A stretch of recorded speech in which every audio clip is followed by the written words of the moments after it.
civilmedia.mk. Слободно, независно, отворено. Ние како Државна изборна комисија, како колективен орган, е многу битно генералните согледувања во вашите извештаи за организацијата и текот на изборите генерално, се разбира од аспект на нашата институција во делот на нашите обврски. И секако дека се значајни овие дебати каде што и другите институции даваат свое гледиште за генералната слика за спроведувањето на изборите. Јас ќе се задржам накратко и ќе искоментирам неколку од најважните моменти кои се однесуваа на Државната изборна комисија и незините надлежности, затоа што многу добро се гледа и од презентацијата на извештајот и од претходните учесници во дискусијата од останатите институции дека изборите не се и не можат да се поврзуваат само со Државната изборна комисија која има своји директни надлежности во организација на процесот на гласање. Меѓутоа, генерално изборниот процес трае неколку месеци и според изборниот закон и според другите закони и останати државни институции имаат своји надлежности и ингеренции кои секако спаѓаат во доменот на нивната одговорност. И тука треба јасно да се разграничат работите, а со цел да се извлечат соодветни поуки и да се направат соодветни анализи за понатаму пред се за функционирањето на одредени институции, за подобрувањето на законодавството и така натаму. Конкретно, на почетокот да кажам дека ќе се држам до фактите. Првиот факт кој сакам да го споменам, кој е најмеродавен, иако не е се уште објавен конечниот извештај на наблюдувачката мисија на ОПСЕ ОДИХР, имавме ние првични изјави за првиот и за вториот круг од ОДИХР. Тие извештаи генерално во однос на спроведувањето на изборите се позитивни за изборниот процес. Особено сакам да се задржам и да ги искоментирам делот на надлежностите на Државната изборна комисија и изборната администрација, односно изборните органи кои се вклучени во директната организација на изборите. И не само на овие избори, локални, кои по својата специфика од наш аспект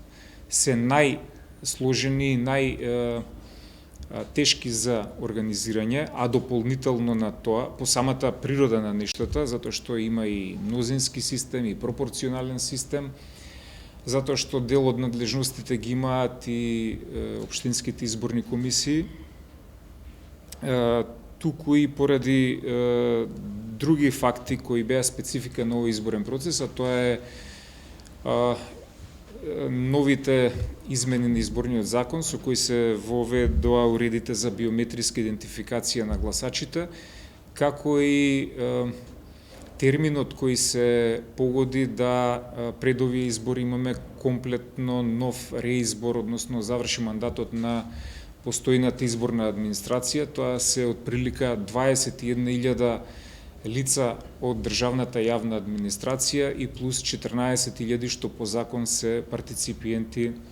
во избирачките одбори и целосно нови 80 општински изборни комисии кои требаше време да се конституираат, да се обучат и така натаму. Значи, ова се дополнителните специфики и дополнителната тежина и одговорност кој ние ја имавме и кој со заеднички напор, со сите потешкоти што ги имавме, успеавме да обезбедиме функционалност за да имаме позитивен извештај. Значи, кога зборувам за позитивен извештај на ОДИХР, не мислам само на Државната изборна комисија, туку тоа сепак без разлика на тоа кој е на власт, кој е во опозиција, тоа е генерално и сликата на нашата држава. Ние за овие избори имавме, тоа и поради ковид ситуацијата, вкупно акредитација издадено за 1251 наблюдувач, од кои домашни беа 871 и меѓународни 328. Сега, она што го реков, фактите се содржани и анализите и препораките. Значи, препораките се многу битни, што ги разгледуваме и на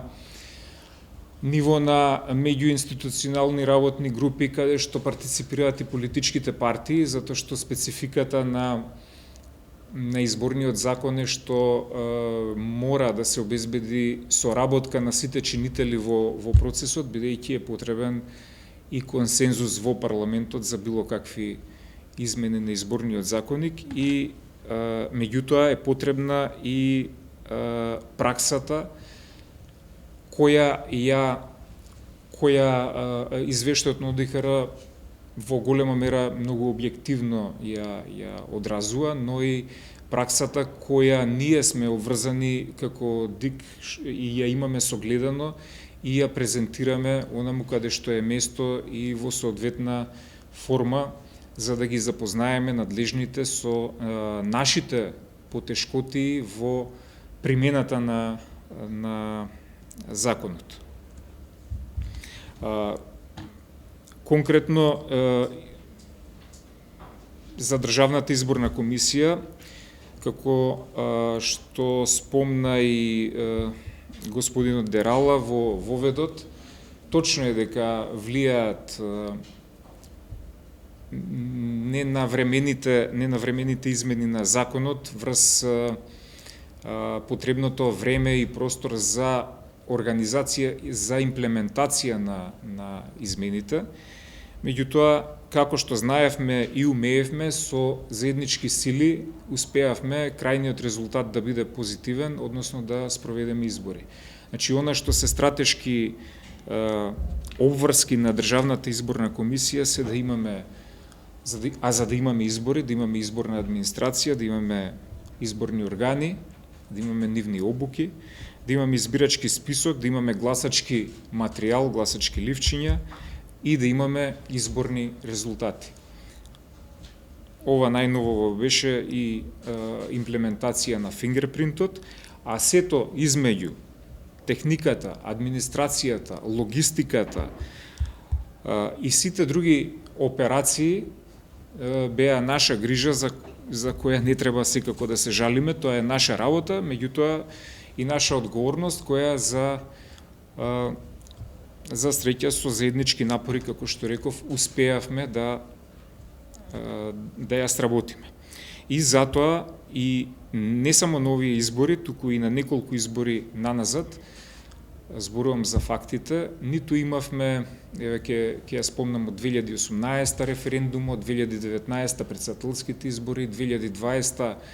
парламентарните избори, 21 овие локални избори, а измеѓу имавме уште парцијално два вида на локални избори за избори на градоначалник во неколку општини. Извештаите на ОДИХР исто така беа позитивни, односно препораките и забелешките во делот на спроведувањето на изборите, од аспект на ДИК зборувам, се оградувам од поширокиот контекст за кој го говореа и другите соговорници, но и секако и за тоа се однесуваат извештаите на ОДИХР, се однесува за системски слабости, односно системски препораки. Мора да го истакнеме дека сите овие 4 години наназад, ниту извештаите на ОДИХР, а потенцирам, што е за нас многу битен факт, ниту учесниците во избори, значи не само политичките партии како учесници, туку и кандидати, независни листи и така натаму, нема никакви забелешки нити на постапката на гласањето, нити на постапката на утврдувањето на резултатите, односно на бројките од гласањето. Значи, ние не се занимаваме со политика, без разлика на законскиот начин на наше предлагање и избор во собранието, ние имаме обврска и нас законот не обединува, да функционираме како институција, и тоа го покажавме не само на овие избори, туку и неколку избори наназад, а за тоа кажувам факти се извештаите на ОДИХР и факти се токму учесниците во изборите кои нема никакви да речам сериозни или конкретни забелешки ниту на постапката за спроведување на изборите, ниту на резултатите. Кога учесниците на изборите немаат забелешки на работата на изборните органи, тоа е за нас најголема сатисфакција дека сме завршиле добра работа. Значи, нашата идеја е подеднаква примена на законот за сите, без никој да биде онеправдан или фаворизиран. Што се однесува до моментот за воведување на фингерпринтот, само ние си ги знаеме маките што ги поминавме пред се поради временскиот теснец и поради неможноста да имаме еден период на пробен период на функционирање, меѓутоа ги преземавме во консултации со IT експерти, професори, формиравме посебни групи за сајбер безбедност во соработка со други државни надлежни институции. Постојано имавме во овие институции стручни лица, професори, лица од МВР, со кои изработивме и акцијски план и стратешки план со цел да спречиме и евентуални проблеми околу објавувањето на резултатите, но и во носењето на сите подзаконски акти, упатства во врска не само со обуките, туку и со функционирањето на фингерпринт апаратите. За нас е сатисфакција, посебно во вториот круг, изјавата на амбасадорката на наблюдувачката мисија на ОДИХР, дека буквално гласањето со фингерпринт апаратите течеше, цитирам, гладко. Значи, во еден дел не можам да се согласам со формулацијата за првиот круг, за нефункционирањето на фингерпринт апаратите. За ова ќе ви изнесам факти. Ние како ДИК имавме само од 3480 избирачки места, само во 6, значи повторувам, во 6 избирачки места од 3480 одлуки формални, каде што на вистина не функционира апаратите ради технички причини, што е занемарлив процент, и гласањето се спроведе без никакви проблеми и без забелешки од никого и на тие 6 избирачки места. Подсетувам, покрај невладините наблюдувачи, согласно законот, не само партиите што имаат право на учество во изборните органи, во сите избирачки места и партиите имаат свој партиски наблюдувачи, така да ние ги добивме сите оригинални записници од избирачките места, подпишани, без никакви забелешки, и од администрацијата и од политичките партии, и тоа се фактите и документите со кои ние располагаме. Така да мислам дека се надевам нема да ме сатите погрешно, несоодветна формулацијата нефункционирање на фингерпринт уредите, затоа што и самата амбасадорка на ОДИХР кажа гладко беше гласањето и тие функционира во вториот круг. Не може, ако не функционирале во првиот круг, тогаш ќе немаше избори, ќе немаше резултати, а ако не биле функционални во првиот круг, тогаш воопшто немаше ни во вториот круг да функционираат. Тие не беа поправани во меѓувреме. Значи, се соочивме со низа процедури од формално правен аспект за да обезбедиме доследност во примената на новиот начин на гласање, пред се од аспект на заштита на личните податоци, отисоците и така натаму. Сега тука ќе дадам појаснување дека ние уште кога се измени законот во април, каде што се даде овластување на МВР да ни ја даде базата на податоци со отисоци од прсти од граѓаните, за појаснување на јавноста, ние немаме законско право и не креираме наша база, не земаме отисоци, после тие во соодветна постапка се бришат. ние во соработка со МВР бевме известени за објективниот проблем на еден дел, можеби една четвртина од отисоците на граѓаните кои се со релативно слаб квалитет. Така што не може да се говори за нефункционалност, туку за неможност за очитување, бидејќи во моментот ние како граѓани кога вадиме лични документи, можеби прстот сме го мрднале, па при оставањето на отпечатоци, па така да таа база не може секогаш да одговори со 100% точност, па затоа, имајќи го предвид ова укажување, уште при припремата на законот и воведувањето на овие новини, ние ги превениравме и ги предвидовме овие случаи, за да секој граѓанин биде евидентиран преку во системот на фингерпринт. И за да потоа, доколку има потреба, преку мечирање на тие отисоци, секој еден граѓанин биде проверен дали дошол 2 пати, во кое избирачко место, значи 1 према сите граѓани запишани во избирачкиот список на цела територија на државата. Затоа, ние во фингерпринт уредите предвидовме уште 2 резервни можности во случај да овој системски проблем се појави, да не може од прв пат или втор пат да се отчита